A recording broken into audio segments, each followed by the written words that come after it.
everyone, welcome to this channel Brainverse Talks. In today's video, I want to start off by asking a question to all of you. And the question is that, have you ever wondered, how do you learn something new? Because anything that you do for the first time is a little difficult to grasp, right? And once you get to know the nitty-gritties of it, then it becomes like a habit. You don't even have to put a lot of conscious efforts to really do that task. So everything that you learn has a learning curve, right? So how does this learning really happen? So that's the sort of question that we'll be trying to answer in today's video. We'll get to answering that big question towards the end of the video. But before I get there, I want to actually share a few concepts. These are little mathematical concepts, but these are easy to understand. So let's jump into that right now. Here you can see a star on the screen, and my question to you now is that, how will you tell me that where is a star really located on the screen? One way of answering could be that it's just on top right of the screen, which is not very precise. So what you can do instead is take a reference point, something like this, and answer this question with respect to this reference point.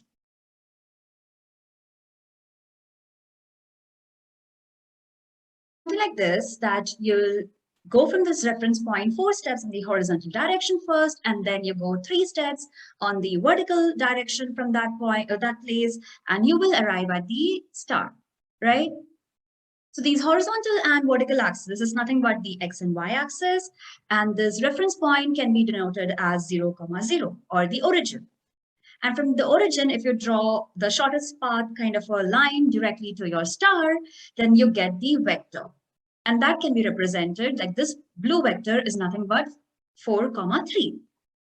So this was your y and x axis, right? Now, a third person comes into the scenario and tells that this is not the kind of space that he visualizes or he sees. He has a different way of seeing things. So in this space, let's say we have this point, this blue point, but for that person, this point really changes into something else in his space. First, let's talk about what his space looks like. This is a space. It's the red space that he has. And not just that, he also has a different way of measuring things, like the units are different in this space. So in our previous space, we had 1 unit, something like this, and in the red space, it's going to be something like this. So what essentially is happening is that if you want to go from the black space to red space, you are not just scaling, but also rotating by some amount. So let me just repeat. If you want to change your space from black to red, you will not just scale, but also rotate by some amount. So this blue dot, which was initially described in the black space, will be shifted or will come to some other position, and I'm assuming that could be somewhere here. That is, it's getting scaled and also getting rotated. But let's say we take a point here. Okay, so in the black space, it is here, and in the red space, it will actually still be here, but it will just get scaled. It will not get rotated. So this point is actually changing its direction. It's just getting a little rotated. Whereas this point or any point on this axis, even if it changes its space from black to red, will not change its direction. It will remain the same. The only thing that will change is its, scaling. So what we can say about this special axis here in this context is that this is our eigenvector. That is, any point on this eigenvector, if you change the space from one space to another, will not change its direction. Only thing that will change or that has possibility of changing is its scaling. Let's put on the coordinates of these 4 units. And to describe this transformation, that is from black to red, we can easily describe this in the form of a matrix. And that matrix will look something like this.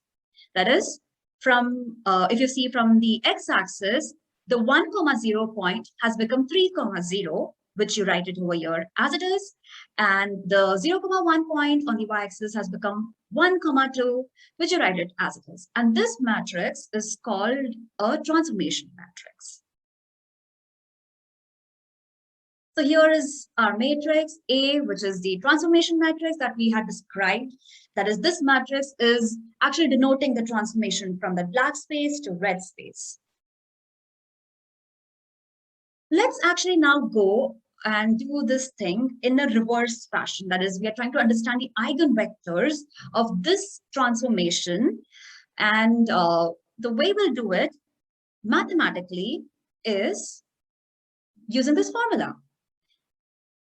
A minus lambda I into V is equal to 0, where A is a transformation matrix, lambda is the eigenvalues, and I is the identity matrix, and V is the eigenvector corresponding to the transformation matrix A.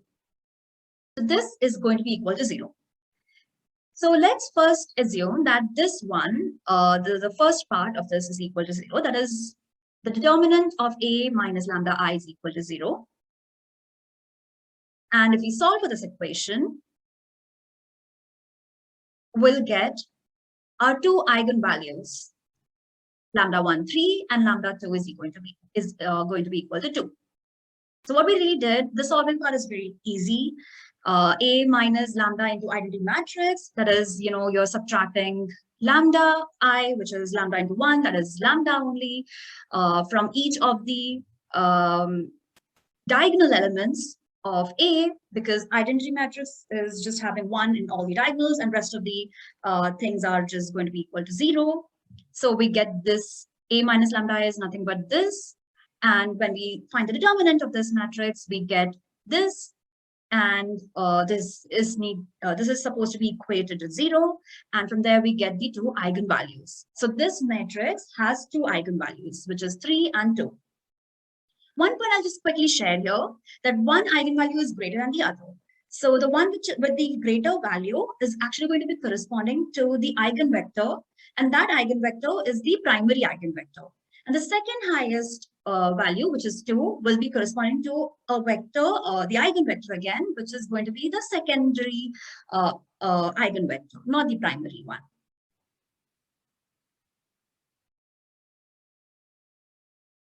So now let's find the eigenvector, because now we already know the eigenvalues.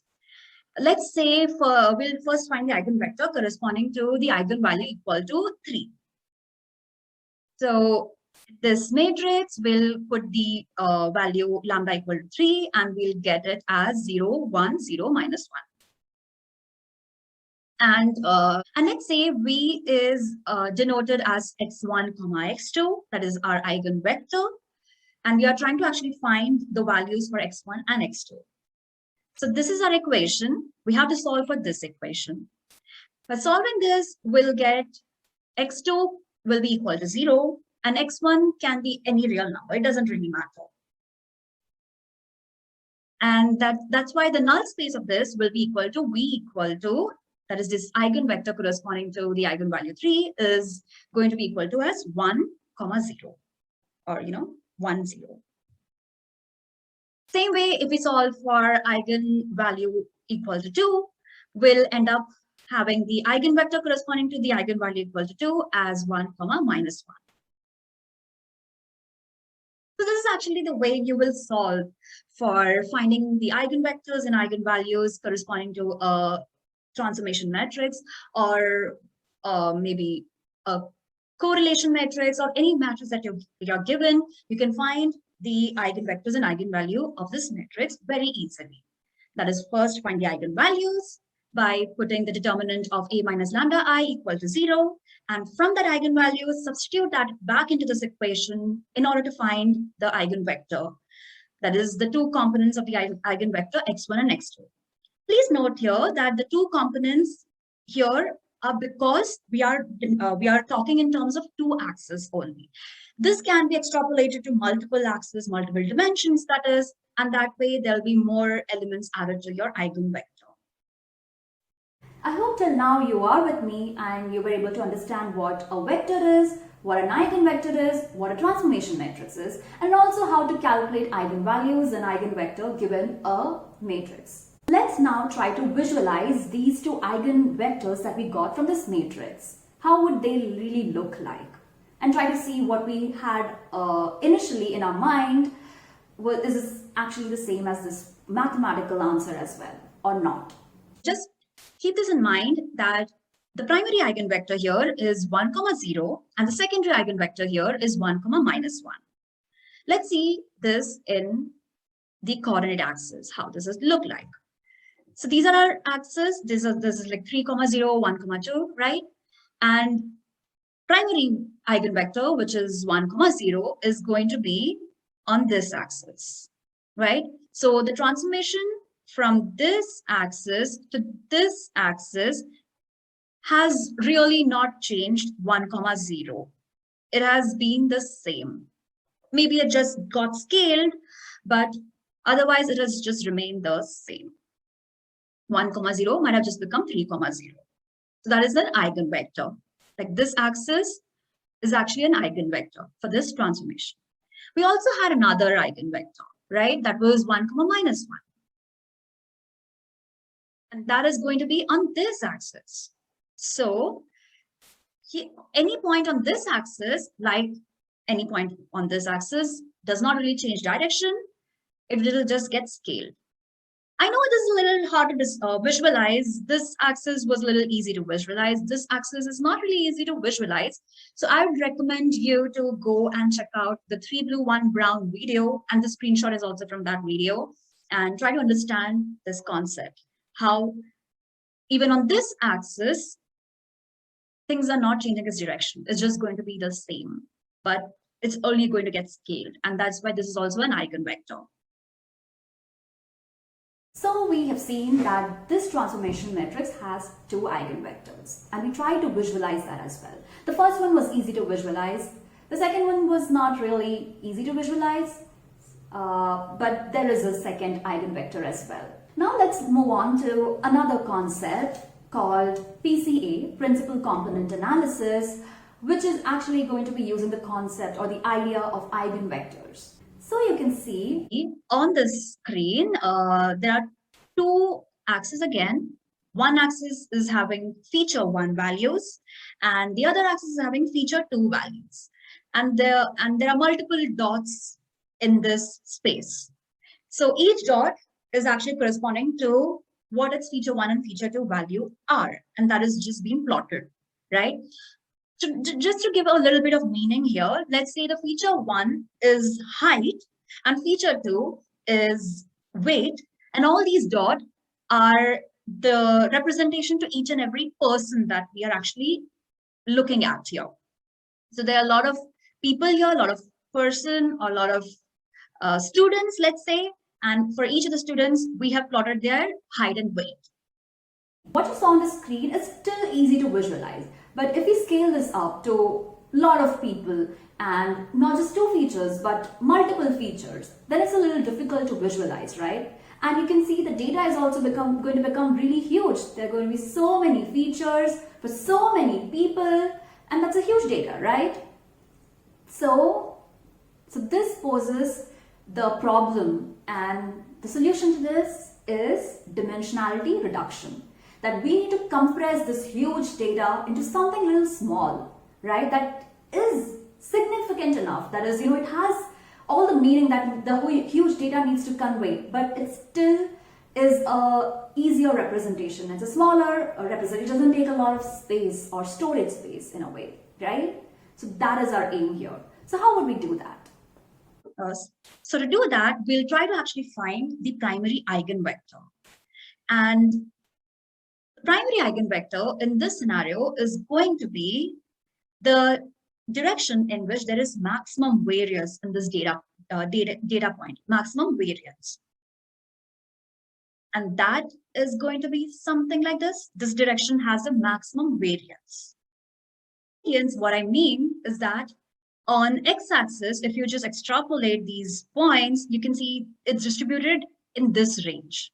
Same way on y-axis, it's just in this range. But if you see in this direction, this axis that we have drawn, the red one, it's a little larger than compared to both the ones. And it's kind of covering the maximum variance, right? So that is this eigenvector, which is going to be in the direction of maximum variance given by these data points. Okay, so we can also find the second eigenvector. But one thing to note here is that the second eigenvector here is going to be in the direction which is going to be perpendicular to the primary eigenvector. And this is because when we deal with a matrix, which is a symmetric matrix, that is, the diagonal elements can be anything, but the off-diagonal elements are going to be the same. Like the element corresponding to 2, 1 is going to be same as 1, 2. So that is a symmetric matrix. And in such a matrix, the eigenvectors are orthogonal. So this is going to be our secondary eigenvector, which is orthogonal to this one, right? So don't you think if we take just the primary eigenvector and try to compress all the data points on this axis, we have considerably been able to reduce the dimension, right? Like previously, we were using two different vectors to denote all the data points. Now we are just denoting all the data points with respect to just one eigenvector, like one axis. So from 2, we have reduced the feature to just 1 in this direction. So we've done this in 1. I know we will be losing few data, but this is having the maximum variance. So it captures the maximum possible information. So we can just keep this red axis as our reduced dimension.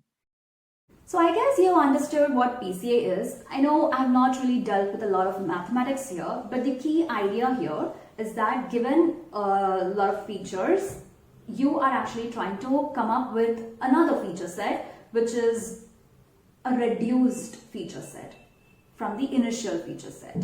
That is, you're reducing the dimension. And this process can happen if you understand what the eigenvectors are, because eigenvector is actually going to give you the direction with the maximum variance. And with that, you'll be able to preserve as much as information as possible.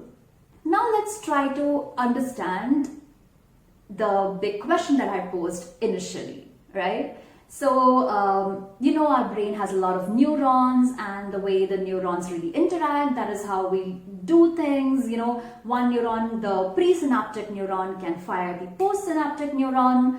Presynaptic neuron is the neuron that comes before the connection between the two neurons. This connection is called the synapse. And postsynaptic neuron is the neuron that is coming after the connection. It's easy to understand. It's descriptive enough, right?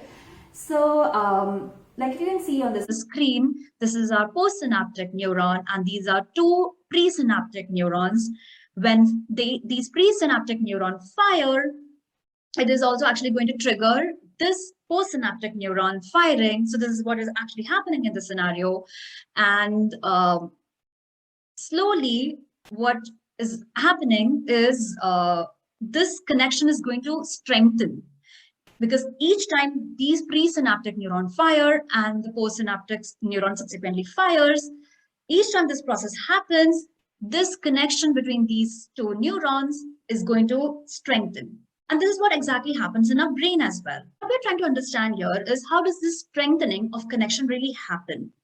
Because once the connection between these two pre and post synaptic neurons have strengthened, that means we have really learned that task, right? So how does this strengthening really happen? That's what we are trying to understand here. So given this scenario that I just posed and all the concepts that we just dealt with, just a quick recap, we understood what a vector is, and then we understood what an eigenvector is, what a transformation matrix is, and given a transformation matrix, how do you actually find the eigenvalues and eigenvector? And using these concepts, we try to understand what a PCA is in very simple terms. That is nothing but a concept that helps you reduce the dimension. And using the concept of PCA, we'll try to understand how this strengthening of two neuron connections really happens. So these presynaptic neuron is denoted here by U1 and U2. You can take it as a vector U, which is going to be having two elements, U1 and U2. And the weight is between, the connection between these two neurons is given by this weight vector W. And that can also have two elements, W1 and W2, W1 and W2 for each of the neurons. And this postsynaptic neuron is denoted as V.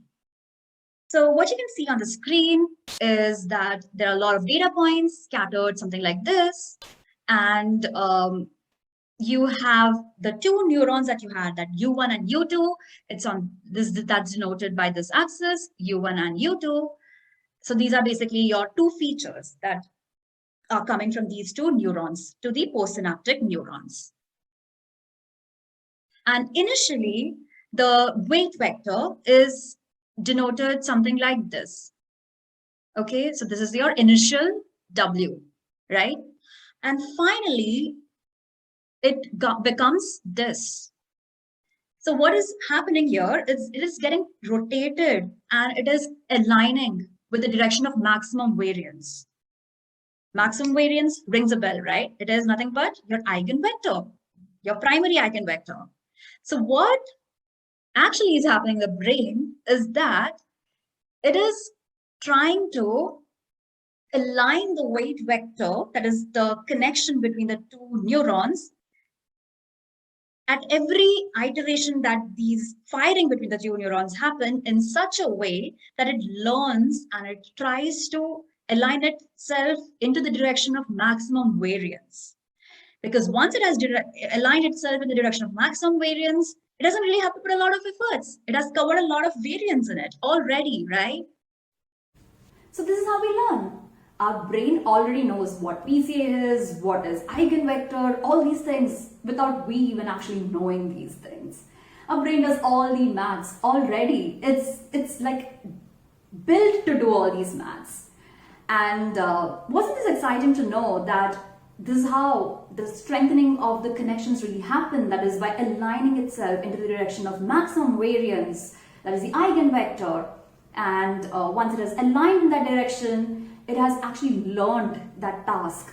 And you don't really need a lot of efforts to do that task at that point of time because it has covered all the possibilities. It's actually covering all the possibilities, right?